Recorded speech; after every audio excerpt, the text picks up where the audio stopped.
शुक्लाम्बरधरं विष्णुं शशिवर्णं चतुर्भुजं प्रसन्नवदनं ध्याये सर्वविघ्नोपशान्तये सर्वमङ्गलमाङ्गल्ये शिवे सर्वार्थसाधिके शरण्ये त्र्यम्बके देवी नारायणी नमोस्तुते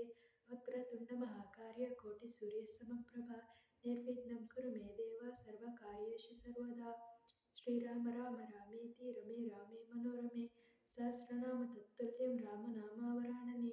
अगजानन पद्मार्कं गजाननमहर्निशम् अनेकदन्तं भक्तानाम् एकदन्तमुपास्महे सर्वेषां स्वस्तिर्भवतु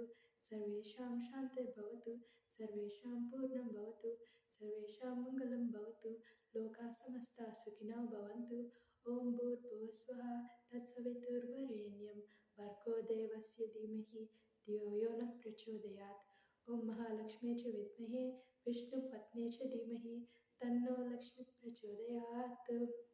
ॐ आञ्जनेयाय विद्महे वायुदूताय धीमहि तन्नो हनुमत् प्रचोदयात्